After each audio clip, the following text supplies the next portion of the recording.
And welcome to a football show here on the 440 Sports Network, presented by Sinkers Beverages, the winner of the Best of Craft Beer Retailer in the latest Nashville Scene poll, and of course, Shotgun Willie's Barbecue, Real Texas Barbecue in the BNA. And today, in for Braden Gall, who is in Spain, and boy, did he pick a rough time to go there, Jared Stillman, and Paul Kuharsky from paulkuharsky.com, and of course, the host of the Paul Kuharsky podcast here on the football show. PK. Been a wild 24 hours in not just the world of Paul Kuharsky, but in the world of the Tennessee Titans. How are you? I'm well, thanks. Crazy times. Going to meet Eric McCoy, and I do mean meet because those of us in the press corps have not talked to him. So Mike said Eric already. Mike McCoy. Who is Eric McCoy? He was a guard who played for the Saints. I don't know if he still plays for the Saints or not. Yeah, well, that says something that I just trumped Mike McCoy with Eric McCoy, who I also don't know. But going to have to get out of that habit quickly if that's a habit. So, PK, I want to jump right into it. And again, this program presented by Sinkers Beverages and by Shotgun Willie's Barbecue. Number one, what has reporter Paul over the last 20 hours or so since Brian Callahan's gotten fired? We had the press conference last night, which we'll get to in a second. But what has reporter Paul heard about what happened with the Titans and what is happening, kind of the dynamics inside the Titans building right now? I do not.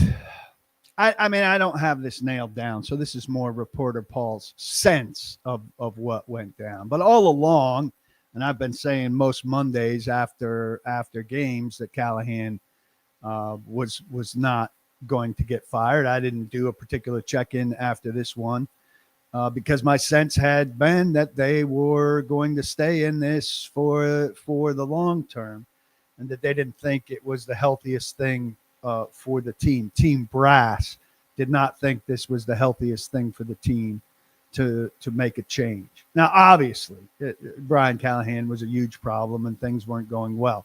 I just think that their general feeling was the switch, while it might give a temporary boost, was not the healthiest thing for the organization, because coaches at this point close their doors and start looking for their new job. Free agents might turn it off a little bit and things like that. And I think that they thought that stuff outweighed the benefits of change, and that it poisoned the job a little bit more for the next guy. And I've always said, I think it's people say, well, this is a job nobody wants. Look, first off, one of 32 jobs everybody wants, but also, Nashville and all of that. I think it's a less good job now. And I think firing Brian Callahan 6 games in with the job security, it's a good job for a guy that wants to come, have short-lived job security and collect checks. But if your ambition is to change a program over time, it looks less attractive. I think it was totally, that's my long way of saying I think it's totally an Amy Adams Strunk move. So I believe that what you had heard, because I know you said, I want to say maybe it was 2 weeks ago after the Texans loss, you said that Monday you were not anticipating a change, which for me was PK's sources at the Titans have said they're not firing the coach. Then I heard you say that they didn't see the value in firing Callahan and bringing in an interim. And I'm not saying that they didn't tell you the truth or you weren't reporting the truth. I think what happened is that's what they kept telling Amy every week. Amy kept saying, okay. And then yesterday morning, Amy turned into fire him. And once the owner says fire him, as we've learned with Amy, there's nothing that any of her cohorts who could try to tell her not to fire the coach can do about it. And that's why I feel like 2 weeks ago, the sentiment was, well, we don't really see any reason to fire the coach, and this is now why we're firing the coach. And then they put the people up there to have the press conference that didn't actually fire the coach. That's my sense of it. And that would line up with why when have we seen a statement firing a coach that doesn't have the interim coach named?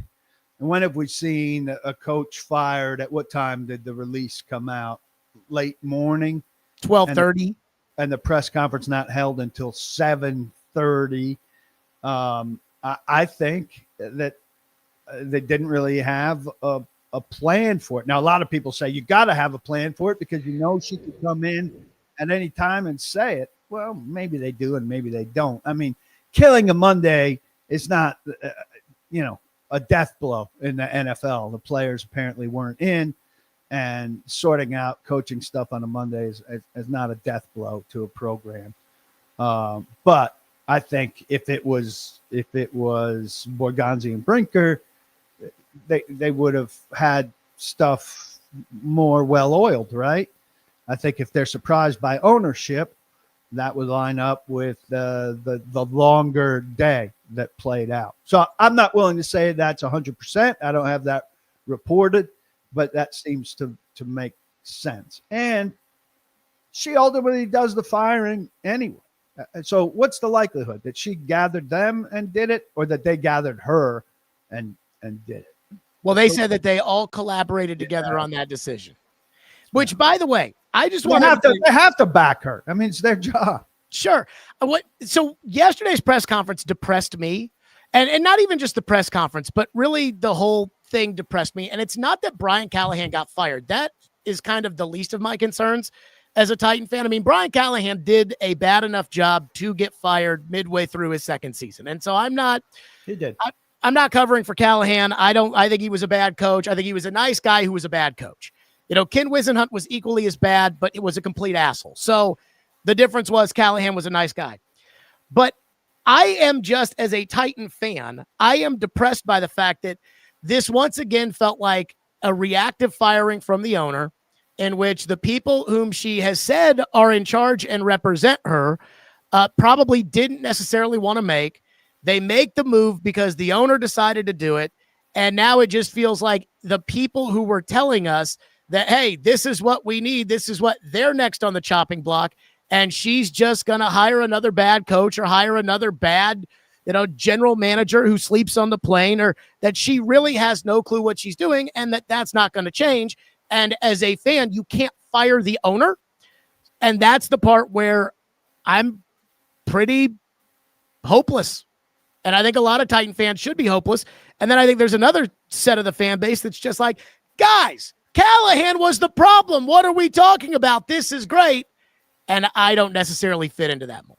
No, it's a franchise problem that starts with her. That's why I wrote last night, the only chance right now, in my eyes, if you look at all the decision makers they have, it's early for Borgonzi, early for sure. But he seems like the one hope over there. And I think Borgonzi should be hiring this coach, and that Amy Adams Strunk should stay out of it.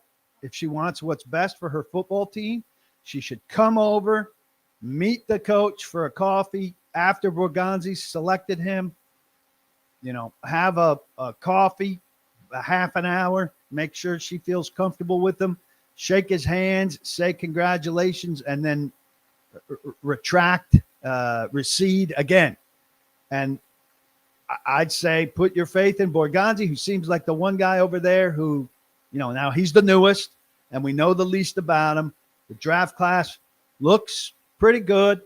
He seems to know what he's doing. He's got a good pedigree. That's the best. It's the best they've got over there, right? Who do you trust the most over there? I trust Mike Borgonzi the most. Let him hire the coach, put those two together, pray that the two of them can figure things out.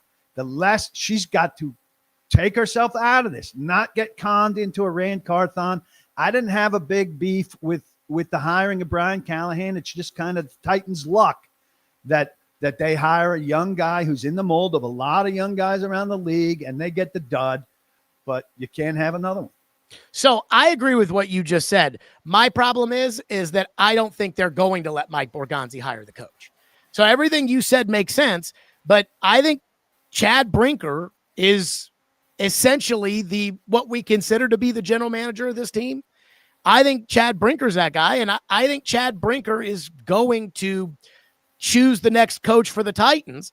And to your point, I don't think Chad Brinker has a resume that would give him this position, whereas Mike Borgonzi, assistant general manager of the Chiefs, when you're a assistant general manager of a good team, that should give you the opportunity to be general manager and real general manager of a bad team. I may not have hired Borgonzi if I was in that position last year, but he's at least qualified to be a general manager. But I think this is Brinker's show. And I think that they made sure everybody knew it was Brinker's show by having that statement yesterday come from Brinker. Yeah. I mean, it's certainly it not coming from Amy, certainly further deputizes Brinker. I think I know I'm largely alone on this, and maybe I'm buying a line, but I'm pretty close to this stuff. And I think that Brinker is, in fact, less involved in football than most people think. Not that he's uninvolved, but I think Rand Carthon actually made those picks. And I think that Mike Borgonzi actually made those picks. Not that Brinker is not involved in researching them, not that Brinker is not on board with them, but that the guy who ultimately says, hey, yes, Femi Oladejo is the guy we want here, Winston is the guy we want here, was Borgonzi. Cody Barton is the guy we want to be our middle linebacker, is Borgonzi. And I think this is Chad Brinker's strategy to give himself insurance in this job, is to be responsible for as little of the important stuff as possible. Now, if you want to talk about, the condition of the bubble and the turf in the bubble and all the adjacent stuff, that's not the kind of stuff that gets you fired. He's frontline on that. And it's a pretty damn good job description for staying safe and for staying in the owner's good graces. He set himself up beautifully there. I think the problem with that, though, is the ownership listens to the fans. And not that that's a good thing or a bad thing, but I now felt like last night that the spotlight's off of Callahan, and I think the fans are coming for Brinker. Well, he's next in line, certainly. He is absolutely next in line. And then the other thing, he's been a part of all these fuck-ups. Like, he was promoted to president of football operations, even though what you're saying is ran the football team. He was the president of football operations when they spent all that money in free agency. He was the president of football operations when they hired Brian Callahan to be the coach. He was on the committee to hire Brian Callahan to be the coach. He went out and did that podcast interview where he pumped Rand Carthon and Brian Callahan's tires like there was no tomorrow. He was front and center last year for the dysfunction of this team. Then Rand Carthon gets fired. They say he's the chief football czar. He hires a general manager who, again, we don't really know who does what. And now they're even worse than they were last year. And after telling everybody we had to be patient, they're now saying, yeah, well, we had to fire the coach because we didn't see the growth we liked. I mean, if I'm a fan, I'm sick and tired of hearing Chad Brinker tell me all these things that never come true. And I think that is why fans are starting to turn on Brinker. And I've just seen it too many times. When the Titans social media picks a target, it's not very long afterward that Amy comes after him. All true. And if we want to trace it back, to me, starts with firing Mike Vrabel, who, to me, I know not a lot of people agree with this, proved himself as a good coach, had 2 bad years with a bad roster, and they couldn't handle his personality. Now, that's an ownership issue. Handle his personality earlier. The guy is could be manipulative, but also had a charming streak. And if you just had been able to say earlier to him, Mike, we need you to just, be a little friendlier upstairs, and let's find a way to make this work and all of that, and manage your employee instead of letting your employee kind of take over the building.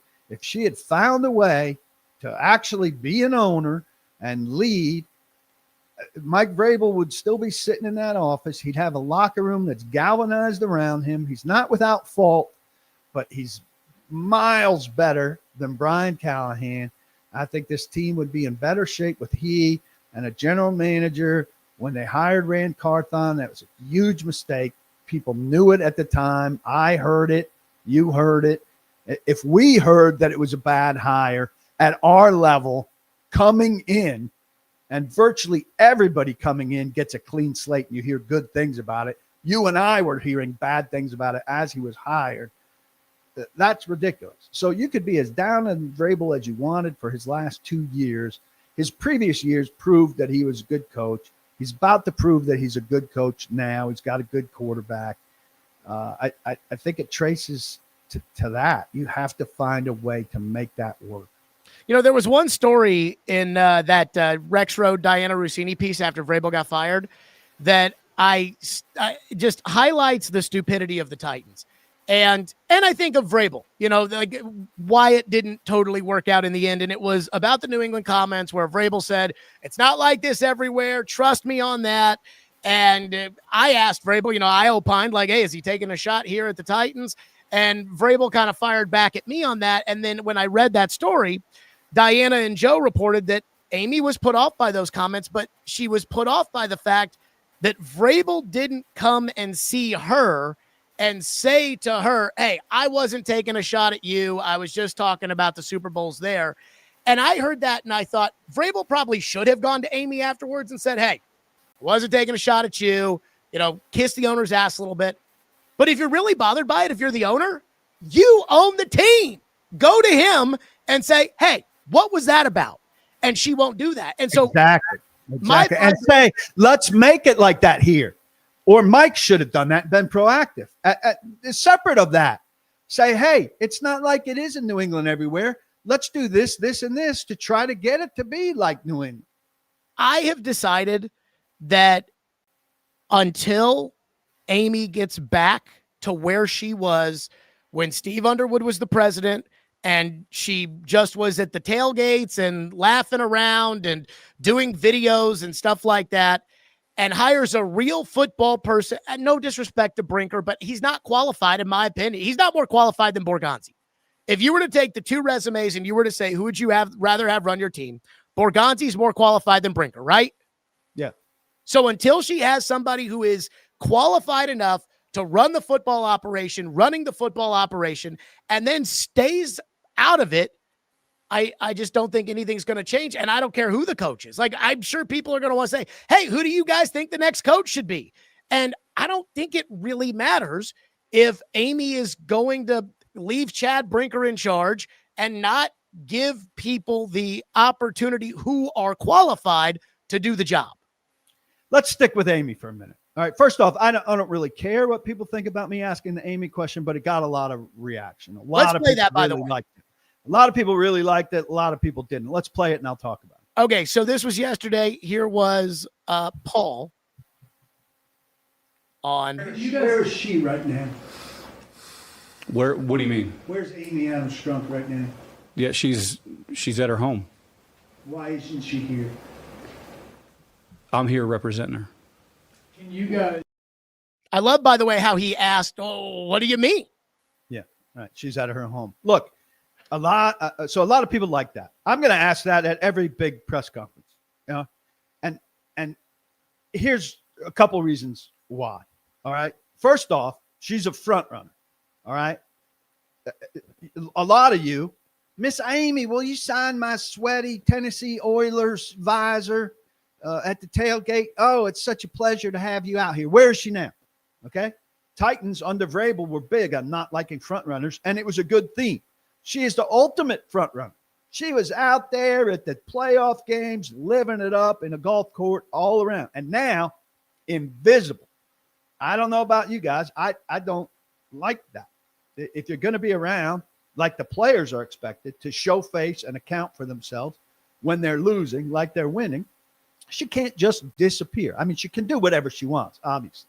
Then the other thing is, what would be accomplished by her being there? And I wrote a long tweet about that last night, but I'll say it here. If she appears at these press conferences and has to face some of the music like her people that she deputized, and I don't care what other owners are doing. I'm talking about Amy Adams Strunk. Then she has to put some real thought into what's going on. And she has to have some real answers into what's going on. And she'll come out of that and she'll say, that was a hard exercise and I didn't particularly enjoy it. And I don't want to be in this spot again.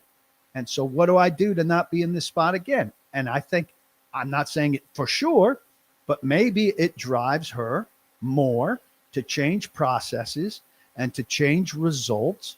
And why not put pressure on her to do that? Do CEOs in other businesses do it? No. Is the NFL other businesses? No. Now, there's public funding in a big way for the stadium that she's walking into. She appears not to give a damn about that. She's got a drink in her hand and her feet up, and she's living a grand life while she puts a shit product on the field. I don't feel any guilt in suggesting that she should have to account for some of that and face some consequences. Does she have to? Of course not. I'm a reporter. My job is to try to get answers from the people who are responsible for what's going on. And she's number one responsible for what's going on. So I'm not going to stop asking. I want the chief decision maker to account for what's going on. And yes, she's delegated to proxies, and I'll take the proxies while I've got them, but I'm not going to stop asking for the person who hired the proxy. So I have two thoughts on that. I did see your tweet yesterday. First of all, I thought it was a totally fair question to ask.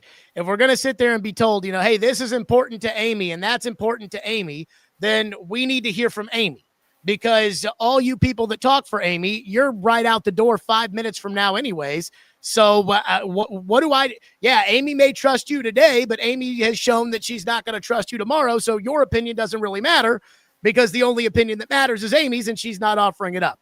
I have no problem with you asking the question. I thought Brinker probably could have handled it better, but not in a way that would have, quenched the idea of that she's not there.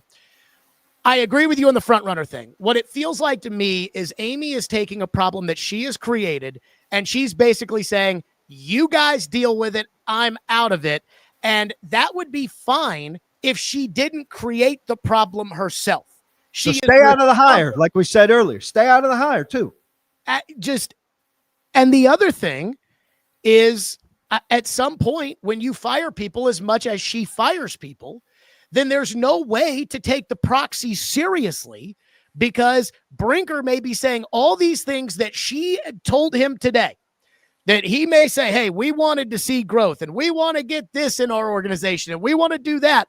And tomorrow he might be fired. So how much authority does he really have when, again, she keeps changing it? So I agree with you. And the other thing I'll say is, when you own the team, everybody's not looking for you to be right all the time. People are going to know that you inherited the team, that you have no actual skills that led to you being in this position of important power. But at the same time, just be accountable for why you made the bad decision you made. Explain to us, if Chad Brinker, who has no resume to be running an NFL football team, although they'll tell you that, he spent all that time at the Green Bay Packers. Don't you think that's good? And I'm like, that got him the assistant general manager's job, but I digress. If Chad Brinker's so smart, why don't you tell people what you see in Chad Brinker that nobody else sees in Chad Brinker? He's never spoken to that one time. She has no interest in it. And neither does Burke Nihill, who's the other person who speaks for Amy, who should, if Amy's not going to talk, if she's going to be one of these owners that I have nothing to do with the team except I own it, I hire good people to run my football team, and I want them, then they need to have Burke Nihill completely represent the ownership interest here, and they don't want to do that either. So I understand the frustration, and what I'm more upset with, and this is the second part of what I said, is I'm more upset with the fans that get mad at you about this. Like, Paul, why would you dare ask them where Amy is? Or how dare you ask them where Amy is? Or how dare you care what Amy does? Or how, if you're a fan of the Titans, don't you want them to stop fucking up all the time? But I guess they don't. I guess they're okay with the owner screwing it up all the time and never answering for it. And they think that you're the bad guy because you asked about it. Quick question here from Sam, who says, do I expect her to come to town for the New England game? Try to get her this weekend. I mean, she's at every game. I would think, despite the Vrabel factor, she'll be at this game. I mean, I waited for an elevator near her 2 games ago in Arizona. You could say hi and wave or whatever, but she's not approachable to ask questions. I mean, it's just not how it works. I could conceivably go up to her to try to ask a question, and then the people surrounding her would, get all panicky and whisk you away. It's just not how it works. By the way, I don't think she'll be at the game Sunday. I think that'd be. I mean, that would speak. That would speak pretty loudly, despite her saying nothing. I think it'd be ridiculous for her not to be at the game Sunday. Now, I could see her not going on the field because I think Vrabel would probably do the right thing and go over for a handshake and a hello briefly.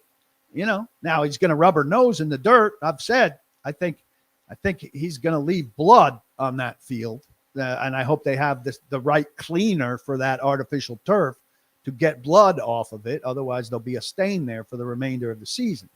But I think Vrabel will go in there and be, certainly going to say hello to the guy who manages the tunnel that he'll walk through, where he walked by to get his coffee, and all of those low-level people who he connected with. And I think he certainly, despite his relationship with Burke and all of those people, will take the high ground. I mean, he's absolutely on the high ground now. Those people are the ones that need to feel weird about it.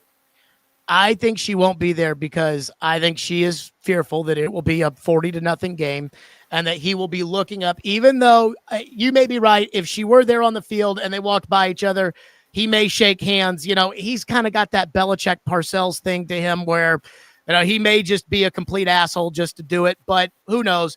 But I think that she's worried that he's going to be looking up at that suite in the fourth quarter with a 40-0 game, and she doesn't even want to sense it. So I don't even think she's going to come. I'll bet you 20 spots she's there. Okay, I will take that. And here's the other thing, and this is just a quick one on the game, which is really not that important in the grand scheme of things as far as the Titans are concerned. I think I'm going to pick the Titans to win on Sunday. Wow. And I'll tell you why. I don't pick games, Jared, generally, unless I have a strong feeling. This is going to be a New England bloodbath. Remember how many times when Vrabel was the coach of the Titans, they won a game they shouldn't have won, and they'd lose a game they shouldn't have lost. And remember that they beat the Super Bowl champion Eagles in overtime, and they go to Buffalo and lose to Josh Allen in his rookie year, or they beat Patrick Mahomes and just kick his ass at Nissan Stadium and then lose to Zach Wilson and the Jets. I call it the Vrabel special. They beat the Rams. I'm telling you, I think it's just a gut feel. I think they're going to win on Sunday. I don't know why. Maybe I'm an idiot. I think you've well documented that over the years, but you heard that here first. And again, I will take your $20 bet that I am saying Amy will not be there. PK is saying Amy will be there at the game on Sunday. We should have parlayed it. We're opposite. We could have parlayed the Amy being there, and I've got Amy being there and New England in a bloodbath. But with the 20s just on Amy being there. But I've got Amy being there and New England in a bloodbath. I just don't know, and I haven't looked closely at New England's defense. I don't need to look at anybody's defense. The Titans scoring points. I think New England will score points. Drake May is playing very well, and it's just hard to see the Titans scoring enough points, no matter what kind of boost they get from Mike McCoy, to contend in games. How much do you think the timing and decision of the Callahan firing is based on Vrabel? I think it certainly helps. I'm not going to go there. Amy Adams Strunk is thinking I'm not going to let him beat up this guy. Give me somebody different.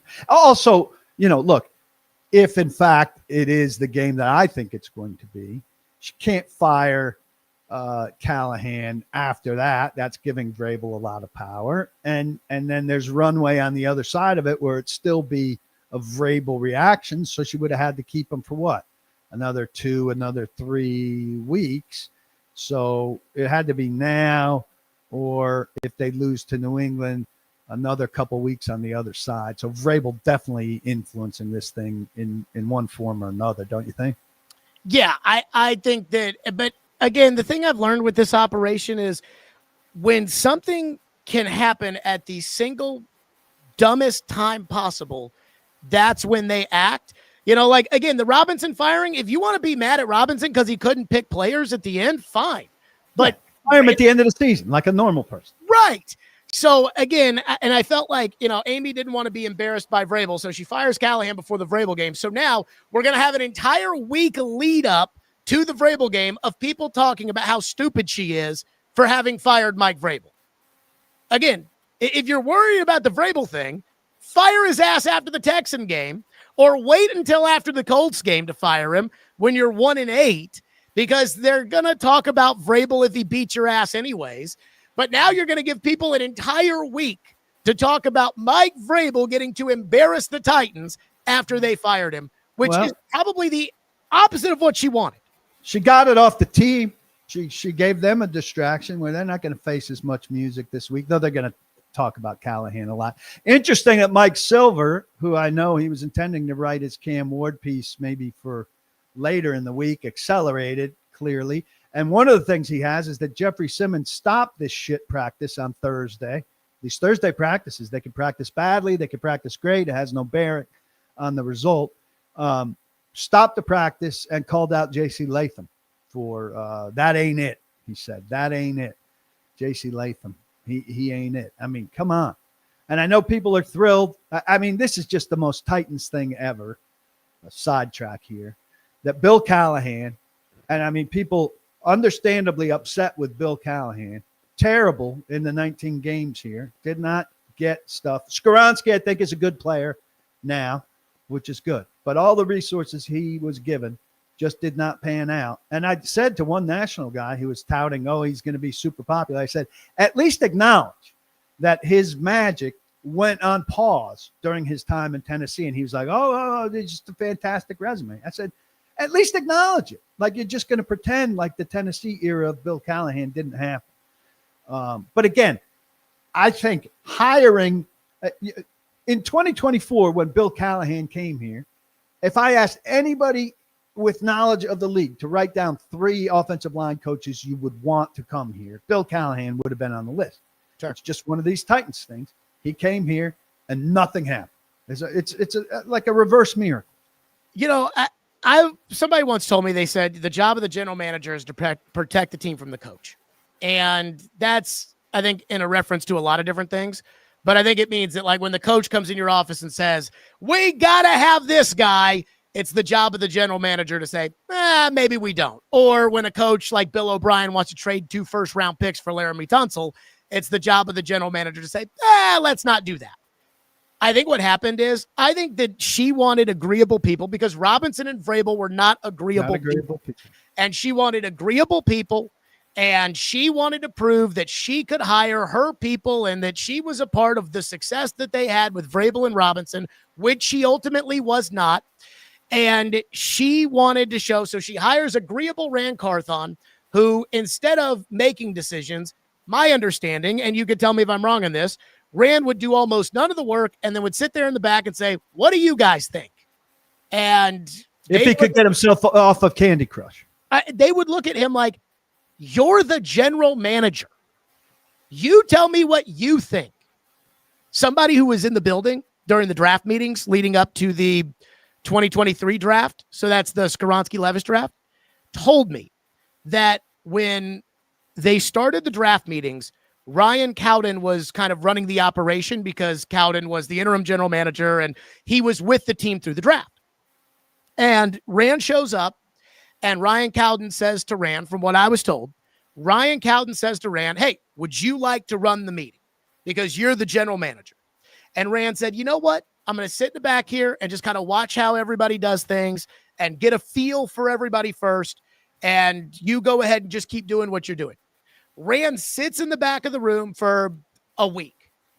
After a week or after a couple days, Cowden goes back to Rand and says, okay, are you ready now to run the draft meetings? You are the general manager. And Rand was like, nah, you just keep doing what you're doing, Ryan Cowden. And so Ryan Cowden's running the draft meetings with a general manager who's going to pick the players, who's just sitting in the back, to your point, playing Candy Crush and then sleeping in his office and listening to podcasts all day. That's who Amy hired. That's why you're in this mess. And you can see why Vrabel wanted Cowden to be the GM, given what was going on there. I want to get to, and again, the football show presented by Sinkers Beverages. They are the winner of the Nashville Scene Best Craft Beer Retailer. And I got to say, I've been following Sinkers Beverages on Instagram. Paul, I know this is not your cup of tea. I'm not really much of a drinker anymore. I'm more of a THC drink guy. Wow. And they've got them at Sinkers. And THC drink, go off into La La Land. I want to get to this. This was Ian Rappaport. And a lot of people want to know who's the next coach, who should be the next coach, who should. This was Ian Rappaport last night on NFL Network talking about why the Titans made the move on Callahan, what he's hearing, and who could be next. Brian Callahan officially fired as the Tennessee Titans head coach. Really not a huge surprise, just given the product on the field and given the sort of lack of improvement of the Tennessee Titans roster. 4-19, 1-5 this year. And you listen to Jeff Simmons, really one of the leaders on this team, talk about how poor the week of practice was. You knew that something was coming. You knew that Amy Adams-Strunk was not happy in this building. It was really simply only a matter of time. That time came today, less than 2 seasons into Brian Callahan's tenure. Mike McCoy officially named as the interim coach. Former Chargers head coach now faces, of course, the New England Patriots, and Mike Vrabel, the former Titans coach. Theoretically, you could argue it would have been worse if the Titans had not fired Callahan, played the Patriots, a blowout loss. It all would have looked worse. Anyway, as far as the Titans, they now have to find a new head coach. A couple names to watch, Colleen. I would say Matt Nagy, who worked with Mike Borgonzi in Kansas City, certainly would be a name to watch. The decorated Chiefs offensive coordinator, and then Arthur Smith, the former Falcons head coach, also a former OC in Tennessee. Okay, PK, number one, how much of that do you think Ian Rappaport actually knows anything, or is just saying shit and repeating stuff that the Titans told him after they fired Callahan? And what do you make of the 2 candidates he threw out there, Matt Nagy and Arthur Smith? Do you think Ian Rappaport actually has good sourcing, or do you think, again, they said, hey, Ian, we need insight on the Titans coaching search, and he just talked for a minute? Well, he did say names to watch, so it technically didn't suggest that he got that from inside, though everybody will listen to it, not take that nuance and presume those were given to him. There is no way anybody in the Tennessee Titans organization, based on the way Borgonzi and Brinker answered that question yesterday, is giving him name. Because what they said yesterday is we're putting all of our resources into Mike McCoy, as if like, hey, Mike McCoy is, we want to be a leading candidate for this job because he's going to have such success. Now, he connected the dots on somebody that's connected to Borgonzi and somebody that's connected to Strunk. I said, early when we're talking about potential, I would expect, because Amy's into connections and knows so few people personally, that Jim Schwartz and Arthur Smith would definitely at least get interviews here. And it's not a look. And you talked about the personality types. They went from kind of an asshole to a super nice guy. They don't need to go back to an asshole. They need to find somebody that's middle of the road, ideally. I don't know that Arthur Smith or Jim Schwartz would be great candidates, but I think they certainly should talk to them. Nagy was a disaster. So if you're going second chance coaches, there are a lot of guys. Sala, Flores, I think, are 2 good candidates. They were on the defensive side of the ball, so you get into that offensive coordinator question. One thing about the Titans having bad practices, surely Brian Callahan needs to stop practice, round them up, ask for more. But you know who skates in that? And I said this on my podcast after the game. The players. The players are the ones that are practicing poorly. I'm glad to hear that Simmons stopped it and did something. But if you're having a bad practice on a Thursday, Simmons and all those captains, they're the guys that need to get things juiced. Players need to make plays. Automatically, people point to Callahan. I think he gets a bum rap on that. Where are his guys? Well, I disagree only because, and I think there were a lot of issues with the Callahan era, but I think one of them was he didn't hold anybody accountable. No, well, the Simmons never getting thrown out of practice during training camp, certainly an issue. That's representative of what you're talking about. Yeah, so I think that's kind of like, I ask you this question. Do you think Mike Vrabel would have let them practice like shit? No. See? But Mike Vrabel was a big proponent of plays getting things started. And he would have said, I need somebody out here to do something. And that's my point. Somebody out there needs to do something. And it doesn't start with, it shouldn't have to start with a coach yelling. They've got enough veteran. Where's Cody Barton in this? Where's Amani Hooker in this? Where's Tony Pollard in this? Those are guys that, if the coach is doing a bad job, need to step forward. I'm going to ask you a question that I truly don't think you have any way of knowing, And I'm not even sure they have any way of knowing except for Amy. And she, I think, is so impulsive that I don't even think she really knows. How long is Chad Brinker's leash? Because yesterday in the press conference, I saw two different guys. I saw a very nervous Chad Brinker who was kind of stumbling over his words, throwing in a lot of ums and these transitional words so he can think about what he's going to say. With you, he asked you to clarify a question that didn't need any clarification because I think he wanted time to think about what he was going to say. He did the same thing with TD when TD asked him who was going to pick the coach. He knew what TD was asking and was like, I'm not sure I totally understand what you're saying. Yes, he did. He just didn't know what he was going to say. And then I saw a guy up there in Mike Borgonzi who I'm not sure really gave a shit to be there.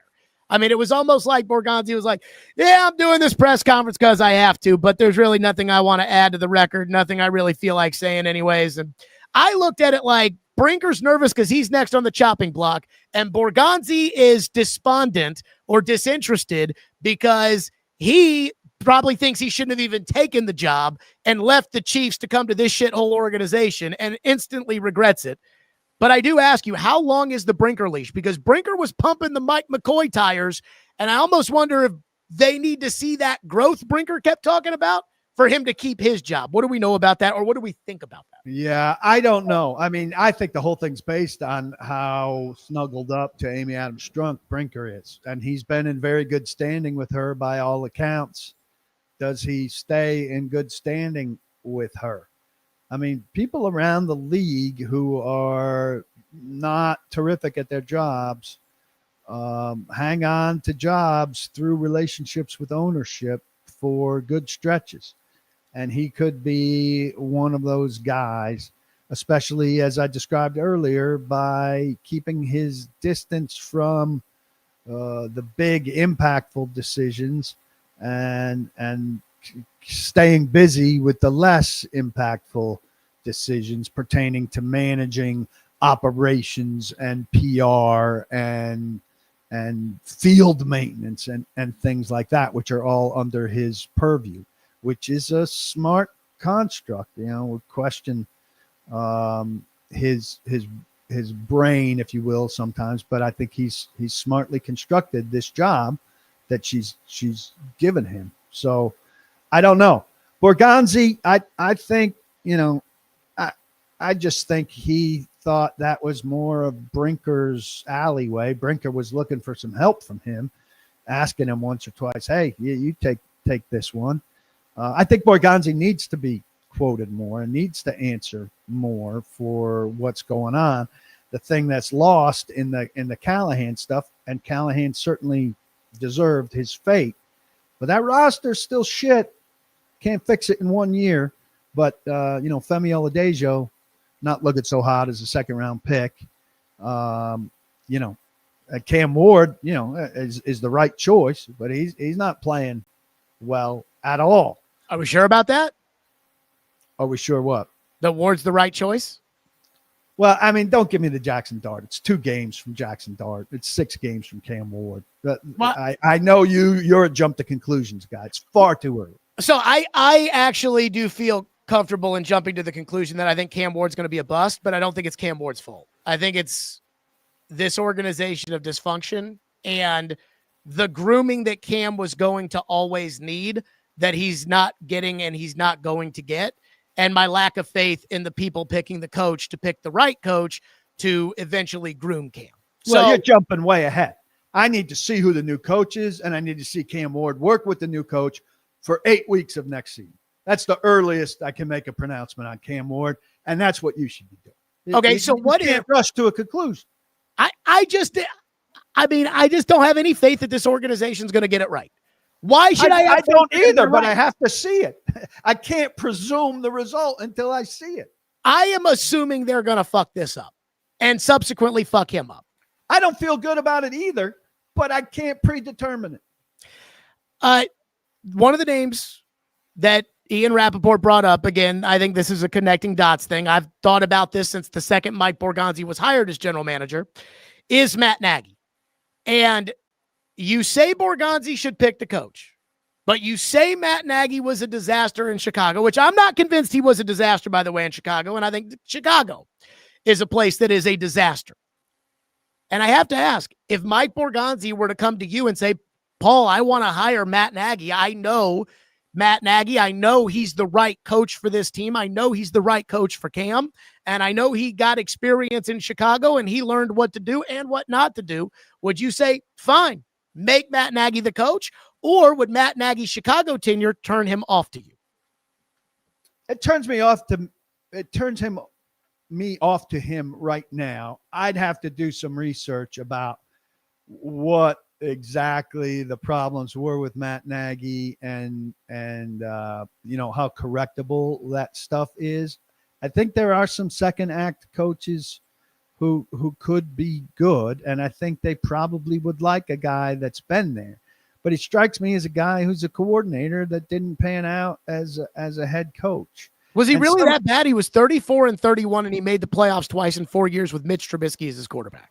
Yeah, so maybe he wasn't. I don't think he fared well in front of Chicago as the face of a franchise. I think that's important. Obviously, an easier task here than there. But I would hope that they would put that into play. I don't know. I look, here's what I would hope with Mike Borgonzi and Chad Brinker to the degree that they're working as a team on this. It doesn't have to be somebody you know, right? You've got the whole world to choose from. Be very thorough. Get the Oregon coach in here, even if there's no chance you're hiring a college guy who has no NFL experience, and pick the hell out of his brain. What would he do with Cam Ward? Cast a wide net, allow for somebody to surprise you, and don't overweigh your connections. Mike McCarthy might be the right guy. He might show you that he's the dinosaur that I think he is. I think, he's got good experience and he's won. But he also, did he develop Aaron Rodgers, or could anybody develop Aaron Rodgers? Dak Prescott was already good when he got there. And he was showing Austin Powers clips to the Cowboys in his last season there. Is that relatable coaching? I will say on the McCarthy front, I talked to Florio at the Super Bowl about the Brinker stuff, and I was like, kind of feels like maybe Mike McCarthy's warming up in the bullpen in case Callahan doesn't work out. And Florio said to me with a smile, like, I think that sometimes people work with guys and they want to work with them again, and other times I think people work with guys and they never want to see that person again. And I think that's kind of what he was putting down on McCarthy. So I think maybe in Green Bay they looked at McCarthy. You called him a dinosaur. I think they might have looked at him in the end in Green Bay and said, hey, he's kind of a big oaf, and we can probably do a little bit better than that. I do wonder on the Arthur Smith front, does it matter that, and it's not about Amy knowing Arthur. If they hire Arthur, that will be a big part of it. But does it matter that Arthur knows Amy and knows what to expect around here? Because the Titans are a very uniquely and I think shittily run organization. Yes, I think that's a great point. And I think Arthur would know what he's coming into. Same with Schwartz. If Schwartz emerged, know what they're coming into, know they could handle it, watch the head coach. In Schwartz's case, both of their cases, watch several head coaches deal with it, manage it, would have a lot of resources for that. I think that is a really good point in terms of the attractiveness of the job to them. Well, I've dealt with her to some degree, and I've watched my bosses deal with her. I can handle it in a way that I'm more comfortable with it than maybe a stranger would be. And I could sell myself to Brinker and Borgonzi with that. Hey, I know what you guys are dealing with, and maybe I could even be a resource to you in dealing with it because I've been through it. How much do you hold Arthur's Atlanta tenure against him? He was really good here as the offensive coordinator, and he went to the playoffs last year with the corpse of Russell Wilson and Justin Fields, who cannot pass the football. And this year they're doing well with Aaron Rodgers. How much do you hold, though, what happened in Atlanta against Arthur if you were considering bringing him in to be the coach? Yeah, I think you'd certainly have to explain I think, better than he has publicly his personnel use in Atlanta. I mean, how do you have Bijan Robinson and do with him what you didn't do with him, especially given your history with Derrick Henry? Not that Bijan is the same kind of player, but you didn't hesitate to give Derrick Henry 1 billion touches. And then you had Bijan Robinson, a guy worth 1 billion touches, and you could use him 2 ways, and you were reluctant. And I think Kyle Pitts has proven that he's not as good a player as we all thought. But don't you have to find out he's not as good a player as we all thought by first giving him the ball to find that out? It was very peculiar. Now, I presume he has some answers for that, but I'd certainly need to get to the root cause of that stuff if I'm going the Arthur Smith direction. I like Arthur Smith a lot. I think he's a really bright guy. I don't know if he'd be at the head of my list, but I certainly would interview him, get answers to those questions. I think he's really popular among his peers, which has a lot of weight in my book. I don't think you'll find anyone around the league and coaching circles that would have bad things to say about Arthur Smith. Maybe some people on his staff from Atlanta, but where you're the boss, you're going to have some disgruntled employees. So Chad Brinker yesterday kept talking about Mike McCoy. There was a question Buck asked him about why fans should trust him, and he went to the canned response of, we've got 9 Super Bowls on the staff, which is so lame, by the way. First of all, you've already said it, and you included Callahan in it earlier in the year when you talked about all the Super Bowls they've won and you just fired him. And secondly, I mean, you were not the general manager of the Green Bay Packers when they won the Super Bowl. It's like Belichick counting his 2 championships as the defensive coordinator of the Giants, the same as his 6 as the head coach of the Patriots. But he pivoted that into talking about, Mike McCoy. We need to be focused on Mike McCoy, and we need to, rally around Mike McCoy. And we've got a lot of season left for Mike McCoy. What do you make of that? And given what happened with Mike Mularkey in 2015-16. Oh, don't say it. Could you see her get comfortable with Mike McCoy and make him the coach? Look, I mean, unless Mike McCoy has just an amazingly improbable run here and corrects Cam Ward's mechanics to some miraculous degree, when you have the whole world, as I said earlier, the whole world of coaching possibilities available to you, to go with Mike McCoy would really be something. And I pressed him on this. Like, you're really hyping up Mike McCoy. Mike McCoy, like Brian Callahan, didn't have success as a head coach, more, but not successful. He had Phillip Rivers, who, was pretty established, successful quarterback. And he was the mentor to the coach that you just fired. So, and handpicked by Brian Callahan he's here because of the coach that you just fired. So packaging that all together, why are we believing in this? And Borgonzi's answer was, experience. He's got a lot of experience. I chimed in. I said, Bill Callahan had, even more experience, and he didn't pan out here. You can't tag it out all on experience. Said sometimes change is good, and he's got some new ideas, and we'll see. Look, they only had so much to choose from, Now the thinking on McCoy is he doesn't, if Denard did it, it would take him away from defense. If Fossil did it, it would take him away from special teams. Well, I think, God forbid you take somebody away from a piece of this well-oiled machine, And also, McCoy has 0 relationships with a lot of people. We're meeting him today. It is like meeting a new head coach because nobody's heard a word from him. People went back and looked at old press conferences. We don't have high expectations compared to certainly Brian Callahan, who, did tell you some things and could explain some things at least. So I don't know. It's hard to have high expectations of a interim coach. Usually there's a boost. I think it does tend to go better than people think. Mike Herndon's going to write about that at my site this week. But as a full-time candidate, I know the Mularkey thing worked out to a degree for Amy Adams Strunk. She does not know Mike McCoy like she knew Mike Mularkey. Josh says, Mike McCoy to speak at 1:00. Let's hear about the changes. Again, the super secret changes yesterday that Mike Borgonzi was unwilling to share with us.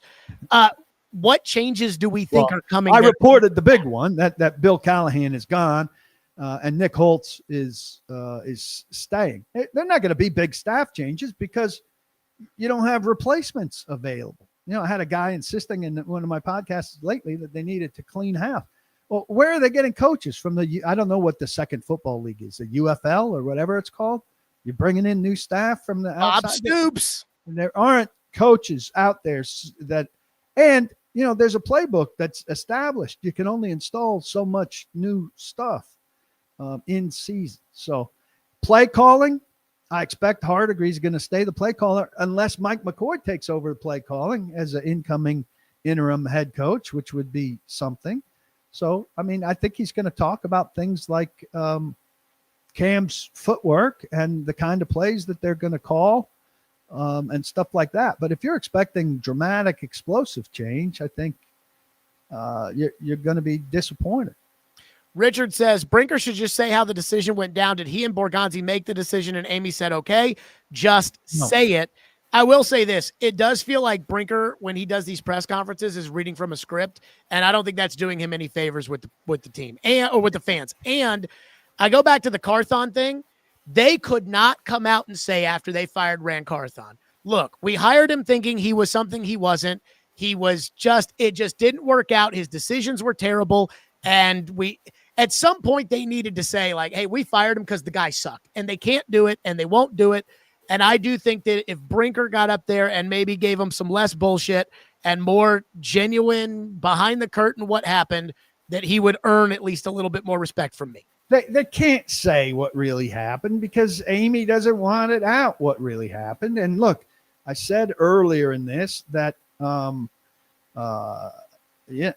my educated presumption is it was her, and they're not going to say that. They can't hang her out to dry. Although Rand did do that when they fired Vrabel, and he got sent up there and was like, well, Miss Amy has her reasons, and, we'll keep it at that.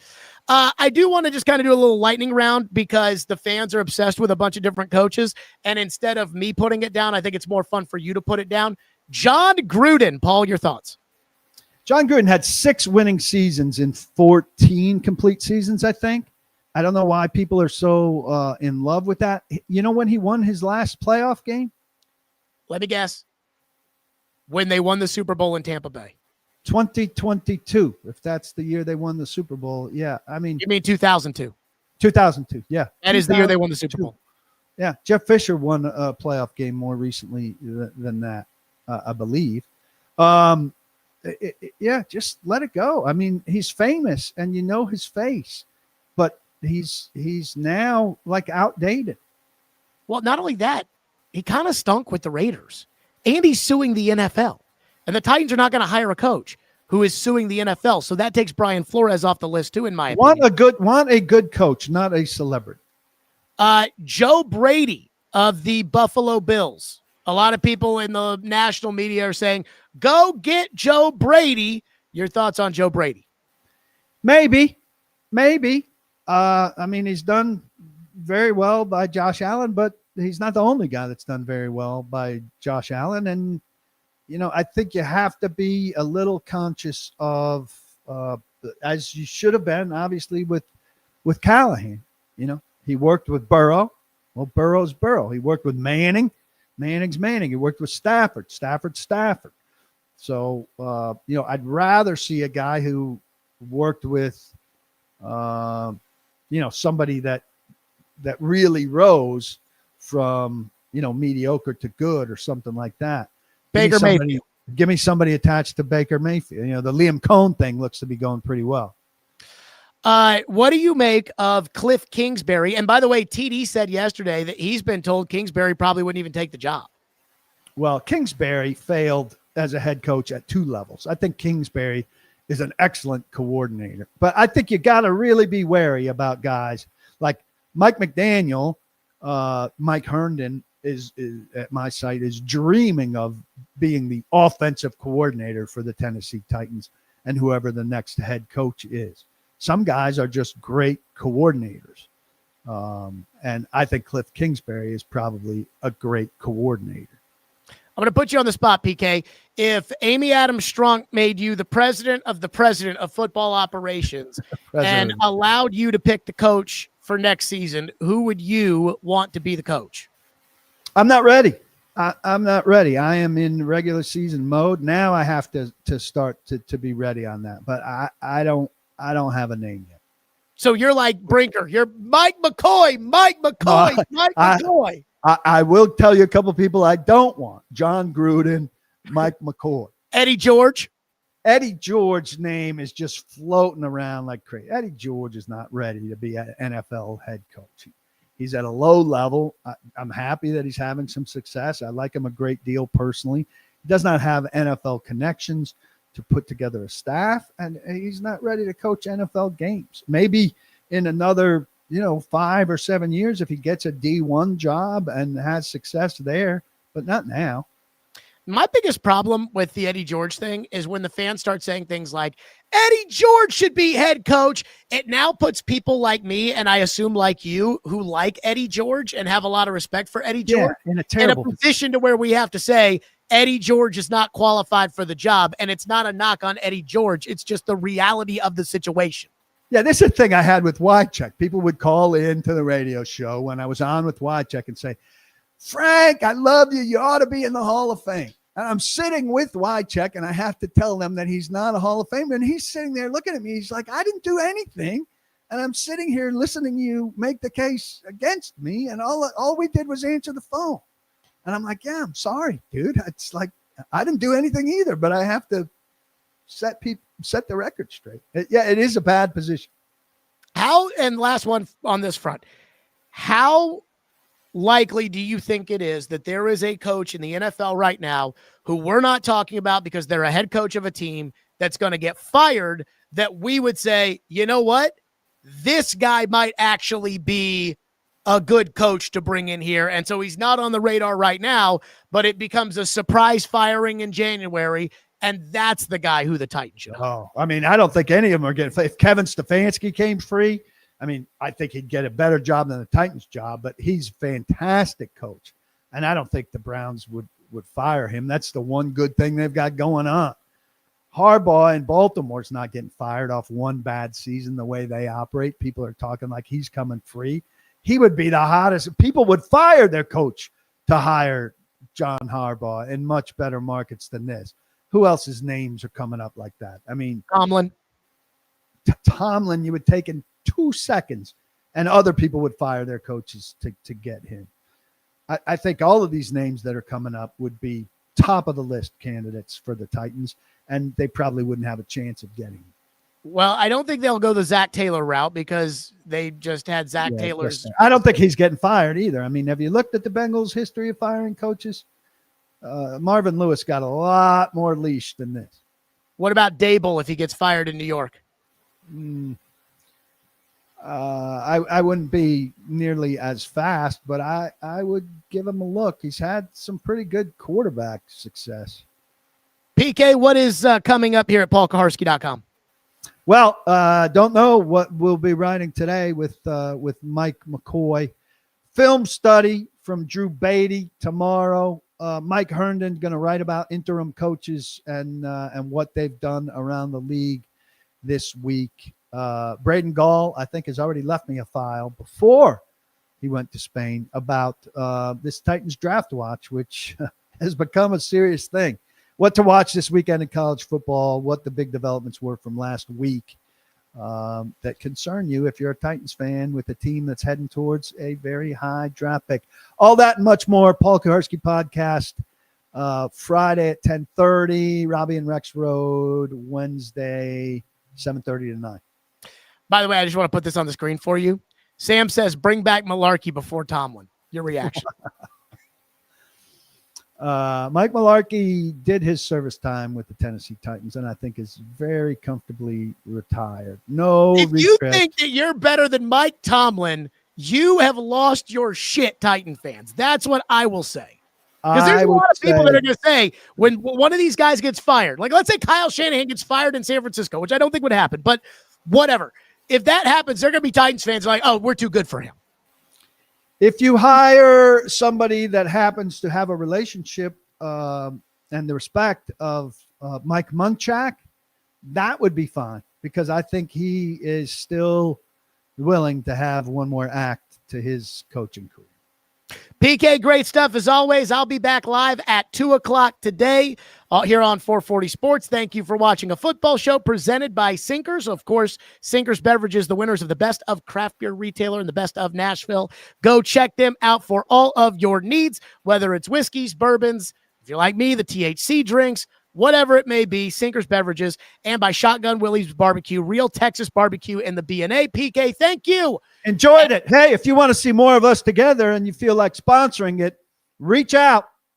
Ding, ding, ding, ding, ding. For Stillman, for PK, for Braden, who's off in Spain, this has been a football show on the 440 Sports Network.